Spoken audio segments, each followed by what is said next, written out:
I'm JW and here we are at Elex. And I'm not JW, I'm PM.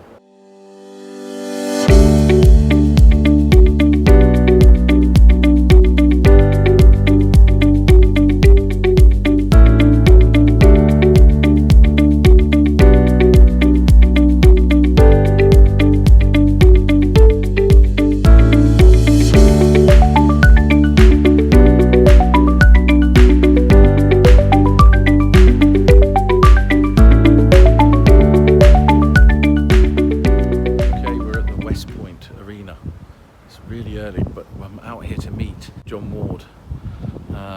So yeah, just waiting for him to arrive. Hello, I'm JW, and we're here at the Linian stand with Ian. We're going to look at some of these fire clips which they are making. And can you tell us about them? Sure, yeah. So Linian fire clips are a single component fire resistant cable support. So very simple premise, no screws, no plugs. All you do, slip it over your cable or your conduit, squeeze the legs together and insert it into the hole. I can show you one working just now if you'd like. Slip the clip over the cable, compress the legs together and insert it into the hole. And as you can see, there's a... Wow. Fire resistant, of course. Fire resistant, made from steel. Steel's inherently fire resistant with a melting point of 1300 degrees. Okay, well, that's Linian fire clips. Filming.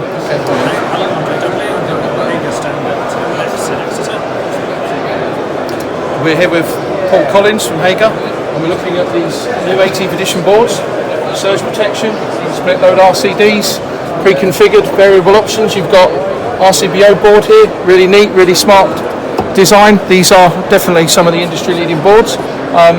Paul, do you want to go through the testing of the A-type stuff with us? Yeah, with the new Type A RCDs that we have in our split load consumer units, they're to the new standard of the 61008.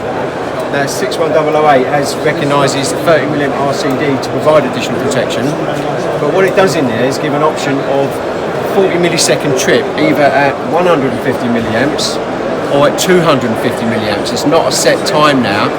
150 milliamps. So the ones we do today are actually set for 250 milliamps. So when you have to do the testing, okay, it does give a problem with the testing. Industry guidance has not really caught up to this new standard yet, unfortunately. So for the testing of these devices, you can still test them at 150, yeah? But if they don't trip at 40 milliseconds, they tend to be on the high 30 milliseconds. Sometimes we've had some that crept into 40 milliseconds, 41, 42. So to test them correctly, you should really test them at 250 milliamps or above, which is regulation, I can't remember the exact number in BS 767 when it says you can test them, or you will test them at 150 milliamps or above. So you can test them at 250 milliamps or even 300 milliamps is okay to test them at, and it must trip in 40 milliseconds. So again, this is effectively we're injecting a little bit more current to make sure that they've got that margin of error covered for. Pump a higher current, and let's be perfectly frank, any sort of fault current will be higher than just 150 milliamps. And on the current test equipment you've got ramp features, you've got the 5 times or 5 times 50 as Gary on his GSH channel has gone into. But what's your views on it, John? Well, I think if you've got all the test equipment, you've probably still got the options on there. There's things like your 500 milliamp, if you do half on that one, that's just 250. So theoretically, might want to get some new test equipment. What we've got at the moment probably will do it. But in the end, we're going to have to get new test equipment because stuff is changing all the time. Yeah, I do think we are going to have to get new test equipment. And on that bombshell, I think we should go and talk to Lee from Megger. I don't know what his surname is, but let's go and talk to Lee from Megger. Okay, we're here with Lee from Megger and JW. John. You're going to take us through some of your modern test kits. I've got the separates at home, so I've decided after today's visit to Elex I need to upgrade massively. Can you just go through one of your bits of test kit and show us how it works? Absolutely, yeah. Well, let's have a look. So what we got here, this is the 1741. It's our top of the range tester. All right. Now, standard with a lot of the multifunction testers, you've got your continuity, your voltage. You've also got your insulation testing and your RCD testing. There's a couple of little different things. This being the top of the range one. We've also got the ability to do earth spike testing as well.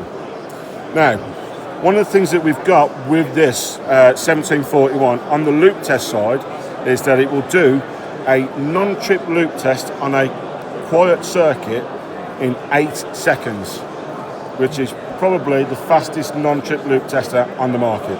Film that as well. On the RCD testing, I want to show you something on here, Paul, because I know a few people have been asking. Okay, is the tester has the ability to do type A, type AC. It'll also do A and AC selective, so it's variable. But you've also have the ability to do type B RCDs. And it's really simple to select it and choose the one that you want. Literally what we've got it here, we've got it set up onto our RCD testing. So we press the side button here, and then you'll see on the screen, I'm upside down so I can't see which one we've got. 180. You're on AC at the moment. AC. So what I'll do is I'll press and hold that. Now you're on A. Okay, and I'll press and hold it again. Yeah, you're on AC selective. Selective. And then we go to... And you're on A selective now. And then once more. And that should have gone to DC.